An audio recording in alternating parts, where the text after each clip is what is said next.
Question extra होगा उसमें। Extra का मतलब सिलेबस से थोड़ा सा बाहर, और वो समझ लेना एग्जाम में भी एगो दूगो ऐसा क्वेश्चन जरूर आएगा, वो सिलेबस से बाहर होगा, लेकिन दिमाग से बाहर ना होगा। तनकी सा दिमाग लगाओगे आंसर मिल जाएगा।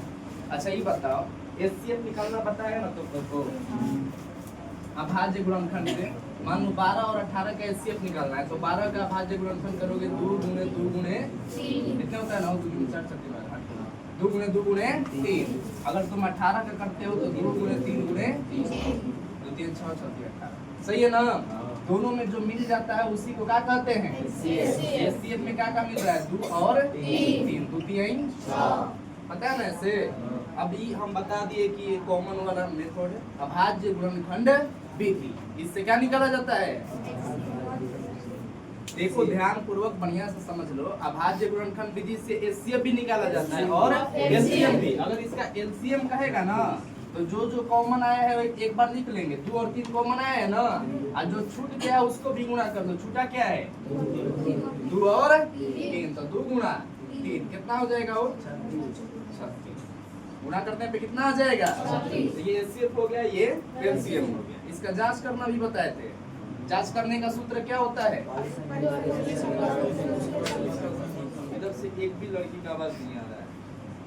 पहली संख्या गुणे दूसरी संख्या बराबर एचसीएफ गुणा एलसीएम, ये ना हो। तो चलो देखो समझो, अब ये नियम बता दिए हैं एचसीएफ का और ये एलसीएम का। अगर कहीं क्वेश्चन में कर दिया चेक, कहेगा कि 4x² और 6xy का मौसम निकालिए, एचसीएफ निकालिए, तो तुम लोग को पता है ना कि अभाज्य गुणनखंड विधि यानी कि तोड़ के लिखना है गुणनखंड करके।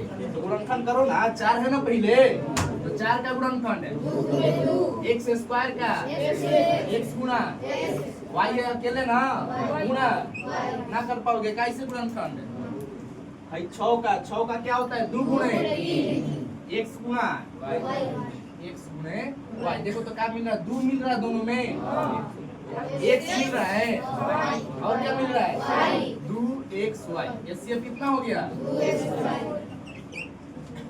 अलग नियम लगाए क्या, इसी नियम अपन बनाए हैं, बस इसी में इसमें जो था पूरा अचर था, इसमें थोड़ा बहुत चर आ गया है, तो घबरा जाओगे।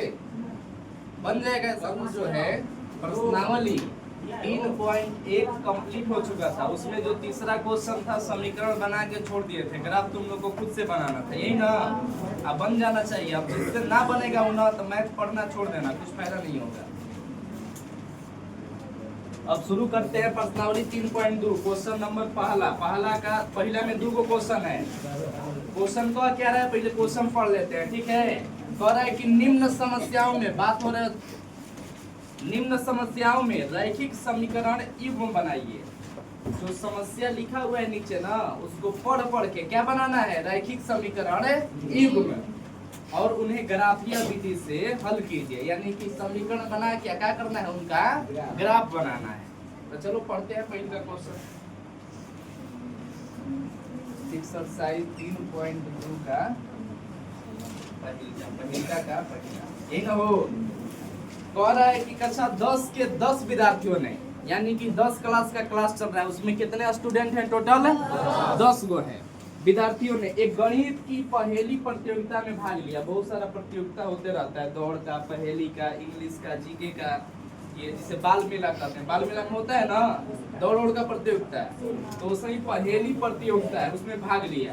कह रहा है कि यदि लड़कियों की संख्या, अच्छा ये बताओ लड़का लड़की दोनों मिला के कौ गो है 10 गो है ना। 10 गो विद्यार्थी का मतलब उसमें लड़का भी है और लड़की भी है। कह रहा है कि उसमें 10 जो है विद्यार्थियों ने पहेली प्रतियोगिता में भाग लिया, यानी कि लड़कियों की संख्या और लड़कों की संख्या दोनों मिला के कौ गो हो जाएगा 10 गो। आगे देखते हैं क्या कर रहा है। कह रहा है यदि लड़कियों की संख्या लड़कों की संख्या से 4 अधिक हो, जो लड़कियों की संख्या है ना लड़कन से कितना अधिक है 4 अधिक है, तो प्रतियोगिता में भाग लिए लड़कों और लड़कियों की संख्या बताइए। ना लड़का की संख्या पता है और ना ही लड़की की संख्या पता है। ये पता है कि दोनों मिला के कितना होगा, दोनों मिला के कितना होगा 10।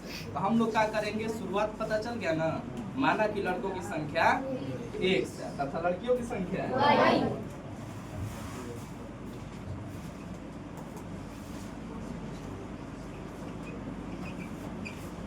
माना कि लड़कों की संख्या कितना हो, 1 तथा लकड़ियों की संख्या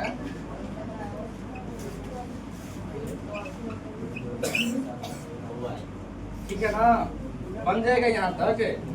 अरे शुरुआत यही करना है कि मानना क्या है, तो मानना क्या है, लड़कों की संख्या और लड़कियों की संख्या, और इसके बाद तुम लोगों को इंक डालना है, ठीक है।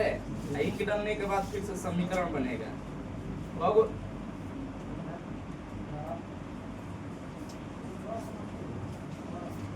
एक डिब्बा इंक है, दान करने के लिए सोचना है, मिलेगा?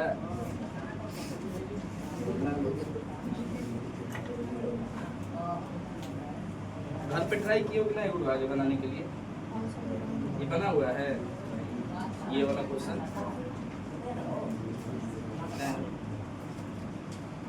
आगे थोड़ा बहुत पढ़ के आओ, बढ़िया लगेगा पढ़ने में।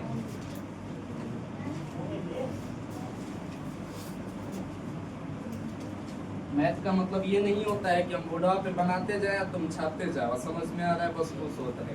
मैथ का मतलब है हम एगो बनाए तो कम से कम तुम जाके घर पे 2-3 क्वेश्चन इस पे बनाओ।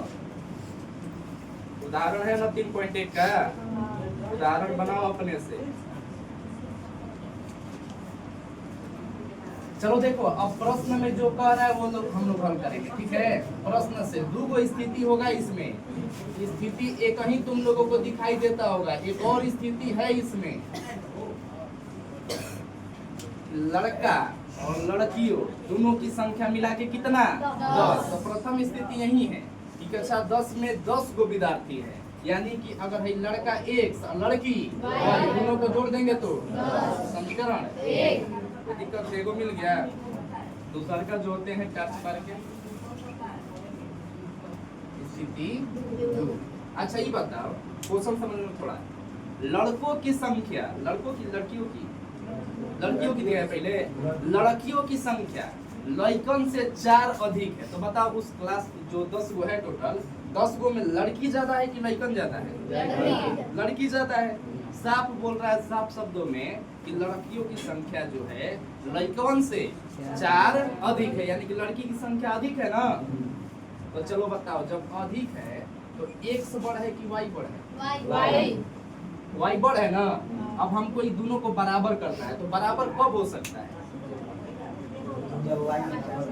Y में 4 जोड़ेंगे। Y क्या है? लड़की है ना, लड़की पहले ही से बड़ है, अब बड़ में फिर से जोड़ दोगे तो बराबर कैसे होगा? अच्छा ये बताओ, सुनो, 10 है और ये 14 है, ये दोनों को बराबर करना है, तो 2 गो उपाय है बराबर करने का, या तो 10 में 4 जोड़ दो बराबर हो जाएगा, नहीं तो 14 में 4। तो बड़ जो रहेगा उसमें से घटाना होगा, छोट जो रहेगा उसमें जोड़ना होगा। ये बताओ, X बड़ है यहाँ की Y बड़ है? Y क्योंकि लड़कियों की संख्या अधिक है, तो Y बड़ा है ना, और X से इसे ना समझ में आया ना, तो जैसे क्वेश्चन पढ़ रहा है वैसे बना लो। कह रहा है कि लड़कियों की संख्या, लड़की कौन है ना, लड़कियों की संख्या लड़कों से 4 अधिक, मतलब प्लस लड़कों से 4 अधिक, बस जोड़ देना है, हो जाएगा। अब एक करके इधर कर लो, X प्लस Y है इधर आएगा, ये प्लस 4 इधर आएगा, समीकरण हो गया। बना लेना इसका ग्राफ। ना समझ में आ रहा है? देख लो, इक्वेशन बनाने में प्रॉब्लम होता है, इसमें किसी को भी कोई प्रॉब्लम नहीं होना चाहिए। हमको ये ध्यान है कि 4 अधिक है, इस क्वेश्चन में क्या बोला है? 4 अधिक है। 4 अधिक का मतलब 4 जोड़ना है, तो जोड़ेंगे किसमें? जिसमें कम होगा उसमें जोड़ेंगे। तो लड़कन का संख्या कम है ना, तो लड़कन में क्या जोड़ देंगे? 4। कहानी खत्म। प्लस Y है इधर बोलेंगे, माइनस Y प्लस 4 इधर जाएगा, समीकरण 2 बन जाएगा। बनाने आएगा? इतने पेंसिल हो गया क्या? ग्राफ बनाना है आगे ना, बना लोगे ग्राफ? चलो देखो, अभी शॉर्ट कट में बना देते हैं इसको, ठीक है ना। तुम लोग को बताए थे समीकरण 1 से लेके चलना है, समीकरण 2 से लेके चलना है, यही ना। अब दूसरा तरीका देखो ग्राफ बनाने का, तो शॉर्ट कट में बनाने के लिए समीकरण 1 से लिखेंगे, समीकरण 1 से, समीकरण 1 से। एक क्या है? X प्लस Y बराबर 10, X बराबर लेंगे तो Y ये 10 है, प्लस Y इधर आएगा, माइनस वाई, तो बताओ x बराबर क्या आ जाएगा 10 माइनस वाई। यहाँ से डायरेक्ट सारणी बना लेंगे, ठीक है। जो समीकरण बनाते हैं बोर्डवा पे ना, वो बनाएंगे नहीं, मने मन कैलकुलेशन कर लेना है। जैसे सारणी एक सारणी एक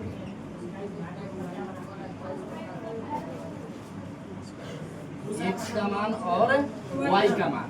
देखो इसमें अगर y के जगह पे हम 4 रख लेते हैं, y के जगह पे कितना, यानी कि इस y के जगह पे 4 रख लेते हैं, तो 10 में से 4 घटेगा तो यानी कि x बराबर कितना आ जाएगा, ना बन जाएगा इसे। एक और मान बताओ, y के जगह पे क्या रख लें 5, तो x बराबर भी 5, y के जगह पे 5 रखेंगे तो x भी कितना आ जाएगा, ना बन गया। फिर क्या करेंगे, सारणी 2 बनाना है ना हो, तो लिखेंगे समीकरण 2 से, समीकरण 2 से। समीकरण 2 है क्या है वो, ये देखो x माइनस वाई बराबर माइनस x माइनस वाई बराबर माइनस 4। माइनस वाई को भेज दो निया, -4 और माइनस वाई इधर आएगा प्लस वाई। अब यहाँ से सारणी 2 बना लेंगे मने मन कैलकुलेशन करके, ठीक है। सारणी 2 ये रहा x और इसमें y, तो चलो y बराबर कुछ मानो, y 6, तो y बराबर 1 बार 2 और 1 बार 6, ठीक हो गया ना, कोनो दिक्कत ना है ना। तो चलो y बराबर शुरू में 2 लिया है ना, तो यहाँ पे आएगा 2। अब बताओ -4 अब +2 कितना होता है, -2। तो जब y बराबर 2 लिए हैं तो x बराबर कितना आ जाएगा, y बराबर अगला बार कितना है 6, तो जब 6 लेंगे तो 6 यानी कि -4 अब +6 कितना हो जाएगा, वो 2 ना प्लस लिखेंगे 2। हो गया दोनों का सारणी। अब बना लो एकदम आलेख छोटा सा, और तक लेना है 6 तक हो।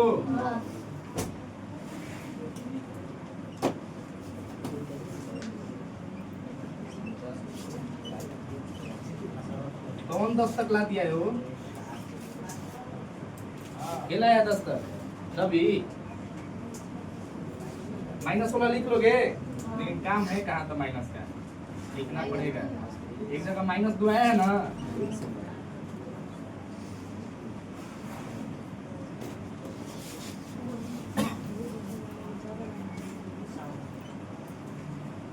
नाम लिख देना इसका, x इधर y x डैश और इधर y डैश, ये मूल बिंदु है। यहाँ पे क्या होता है 0।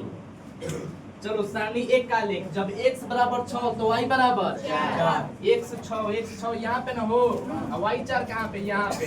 इसको ना बुझाएगा, इसे लाइन खींच देगा सीधा। लाइन खींचने पे इस बिंदु पे मिल रहा है ना, पहले का बिंदु मिल गया, अब दूसरा वाला ढूंढो।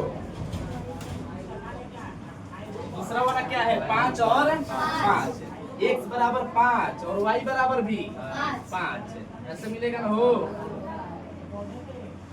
इस बिंदु पर 2 बिंदु मिल गया, सारणी 1 का आलेख बना सकते हैं हम लोग। क्या करना है, दोनों को बन गया ना। अगला x बराबर -2, यहाँ पे ना ये y का -2 है, x -2 और y ऊपर जाएंगे नीचे, y 2 प्लस में इसीलिए ऊपर जाएंगे। x जो है -2 और y 2 कहाँ पे मिलेगा हो, लगभग यहाँ पे। ये बनाना जरूरी नहीं है, ठीक है। ये जो मिला है इसको कोई जरूरत नहीं है, डायरेक्ट गुजारा डायरेक्ट कर देंगे पॉइंट। अगला क्या है x 2 y, x 2 यहाँ पे y 6 यहाँ पे ना हो, लगभग ये दोनों को क्या कर देना है, मिला देना है। प्रतिच्छेदी बनल है ना, निर्देशांक लिखने आएगा सबका, बस हो गया आंसर। ना मानने आ रहा था इसे, रुक जा डाउट है का हो। लड़का लड़की का संख्या वो निकालना नहीं है, बस ग्राफीय विधि से। ऊपर से पहले का बोला है, ऊपर वाले क्वेश्चन में क्या करें, ग्राफीय विधि से हल करें, ठीक है। तो इसका बस ग्राफ खींचना है। और जिस बिंदु पर काटता है ना वही लड़कों लड़कियां की संख्या हो जाता है। ठीक है, देखो जिस बिंदु पर काटेगा, ये वाले बिंदु पे काटा है ना, तो हम ये बोर्ड का मान सही थोड़े ना है, ग्राफ पे जाके बनाना। ये नीचे से देखोगे तो तीन के सीधान पे काटेगा, एकदम 3 के सोजान पे, तो x बराबर कितना हो जाएगा 3। हेने से देखोगे ना तो 6 के बाद 7, तो y बराबर कितना, इसी पॉइंट पे काटेगा। तो जिस बिंदु पर काटता है वह हल कहलाता है। किसमें, केवल अविरोधी होगा, प्रतिच्छेदी होगा तब। ठीक है ना, जिस बिंदु पर काटेगा वही हल हो जाएगा। जाके ग्राफ विधि पे ग्राफ कॉपी है ना, ग्राफ कॉपी पे बनाना, उसके बाद देखना 3 और 7 पे परफेक्ट काटेगा और वही उसका हल हो जाएगा। x का मान 3 और y का मान, यानी कि लड़कियों की संख्या 7 और लड़कों की संख्या 3। कोई दिक्कत है? तो देखो कौन सा क्वेश्चन है वो 3.2 का पहला का और पहला का दूसरा, दुएगो है ना, दुएगो क्वेश्चन है, ये लास्ट होगा। इसमें कह रहा है कि 5 पेंसिल, कगो पेंसिल 5 गो पेंसिल और 7 गो कलम का मूल्य कितना है 50 रुपया है। 7 गो पेंसिल और 5 गो कलम, समझ में आ गया होगा ना करना क्या है। कलम आया है और पेंसिल आया है, यानी कि एक कलम का दाम पूछेंगे दुकानदार से और एक अब पूछबे ना किए हैं, खरीद के ला दिए हैं तो मानेंगे। अब माना कि प्रत्येक पेंसिल का मूल्य 100 रुपया तथा प्रत्येक कलम का मूल्य 2 रुपया। बताओ एक कलम का, अगर एक पेंसिल का x मान लिए तो 5 गो पेंसिल खरीदे हैं 5x। कोई दिक्कत होगा? ये स्थिति 1 है, आगे फिर एक बार खरीदना है स्थिति 2 में।